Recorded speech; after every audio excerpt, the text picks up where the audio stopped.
അല്ല ബാങ്കുകൾ പൊതുവെ നമ്മളിപ്പോൾ ഫ്ലാറ്റ് റേറ്റ് എന്ന് ഉദ്ദേശിക്കുന്നത് കുറച്ച് എൻ ബി എഫ് സികൾ അല്ലെങ്കിൽ ഇൻഫോർമൽ ആയിട്ടുള്ള ലെൻഡേഴ്സ് ഉണ്ടല്ലോ, അവരാണ് ഈ ഫ്ലാറ്റ് റേറ്റ് എന്ന് ഉദ്ദേശിക്കുന്നത്. പലപ്പോഴും എന്താ കാര്യം എനിക്ക് ചില ആൾക്കാർ വന്ന് പറയും, എനിക്ക് 7% പലിശയ്ക്ക് എനിക്കൊരു വാഹനം വാങ്ങാൻ ലോൺ കിട്ടി. അപ്പോൾ നമ്മൾ 7% പലിശയ്ക്ക് നോക്കുമ്പോൾ അത് ഫ്ലാറ്റ് റേറ്റ് ആണ്. ഒരു എൻ ബി എഫ് സിൻ്റെ തിരിക്കുന്നതാണ് എൻ ബി എഫ് സി എനിക്ക് 7% പലിശയ്ക്ക് ലോൺ എന്ന് പറയും. ശരിക്കും പറഞ്ഞാൽ 7% എന്ന് പറയുന്നത് അതിൻ്റെ ഇരട്ടി, ഏകദേശം ഇരട്ടിയാണ്. 14% ഉണ്ടാവും.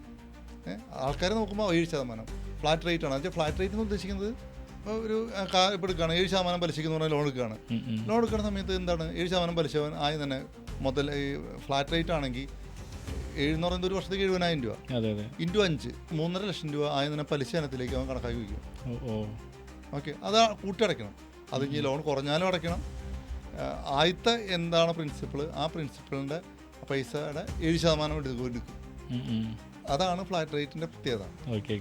പക്ഷേ ഈ നേരത്തെ സുജീഷ് ചോദിച്ചല്ലോ, ഇപ്പോൾ ഈ ബാങ്കിൽ എടുക്കുന്നത് ഡിമിനിഷിങ് ബാലൻസ് മെത്തേഡാണ്.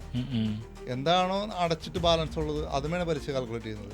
പക്ഷെ അതിനകത്തൊരു പ്രത്യേകതയുണ്ട്, കോമ്പൗണ്ടിങ് ആയിരിക്കും. അതായത് എല്ലാ മാസവും ഇൻട്രസ്റ്റ് അടച്ചില്ലെങ്കിൽ ആ ഇൻട്രസ്റ്റും കൂടി പലിശ കൊടുക്കേണ്ടി വരും.